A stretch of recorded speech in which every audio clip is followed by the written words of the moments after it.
chaotic. The worst grade school shooting in U.S. history. And then he came into the library and shot everybody around me.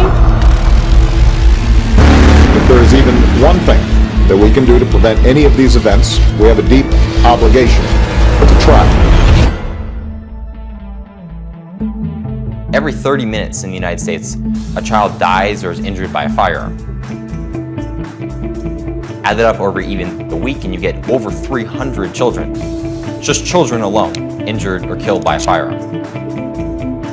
That's a problem that I set out to solve.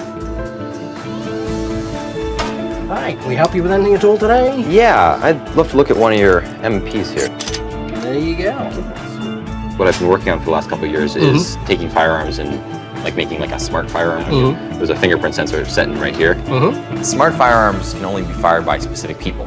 The system registers their fingerprint. Pull some photos up here. So all the circuitry is on the inside of the grip, it's all basically. inside. So that means that if a child finds a firearm or if a police officer is disarmed, that firearm is completely useless. Interesting concept, certainly. Personally, I wouldn't feel comfortable with that. And let's face it, I mean, firearms have been used, you know, for many centuries, and it's worked perfectly for an awful lot of people, absolutely.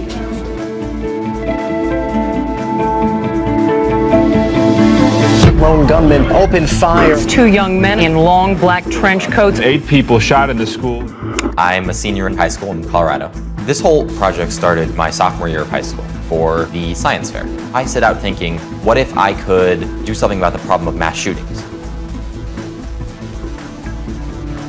I lost my dad at Columbine High School. He was murdered by 2 boys that went to school there. He was a teacher for 25 years. He was a coach. He was a dad. He was a husband.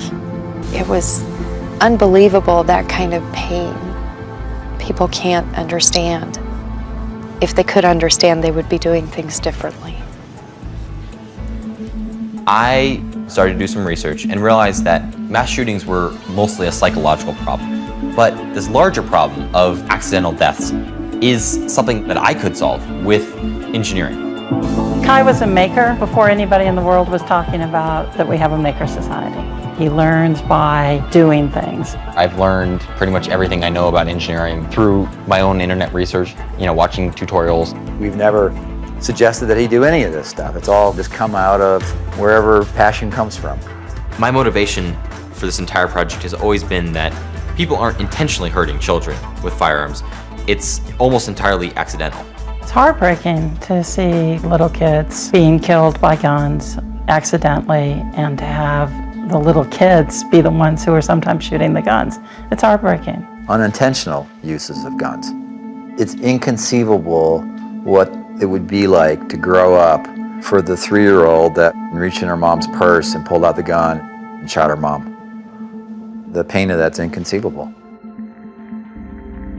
This is my first prototype. Since then, I have developed a much more advanced prototype. If I put my finger on the sensor right here, it will fire for me, but if you try it, nothing happens. The only reason I've been able to progress further than just a plastic prototype is because of a grant I received recently from the Smart Tech Challenges Foundation. They generously awarded me a $50,000 grant to work on developing the prototype on an actual live firearm. All right, number 1 rule out here on the range is always keep the gun pointed in that direction. My name is Jared Campbell, and we are at the Family Shooting Center. Here, I'm an operations manager. Before that, I was in the Marine Corps, 2nd Battalion, 3rd Marines, and did 2 tours in Iraq.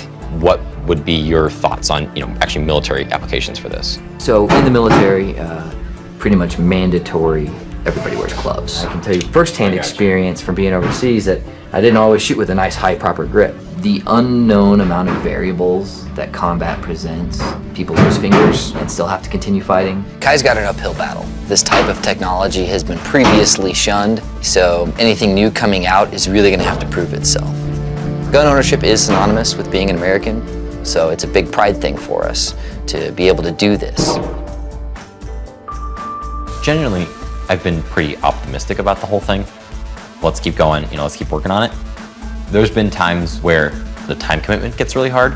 The demands of school, in addition to putting in 30 hours a week to make this a reality, he was worn out. He had health challenges, but nothing was going to hold him back. every moment that I'm not at school, I need to be working on this project, because the sooner I can get it done, the sooner I can actually get this out there in people's hands, saving lives. My technology might not have specifically prevented the Columbine shooting, but it very well could have prevented any number of shootings since. For example, with the Sandy Hook Elementary School shooting, those firearms used to commit that were stolen from the kids' parents. If the guns that were taken were equipped with my technology, they would have been completely unusable.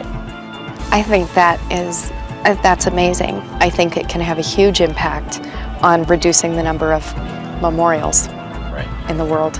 And although it's beautiful, I wish it weren't here. If we can reduce accidental deaths from firearms by 90%, then that's 90% more families who get to come home to loved ones every single day. Wow, I like your optimism, but at this point, even one, because I don't want anybody to have to go to places like this to remember our loved ones.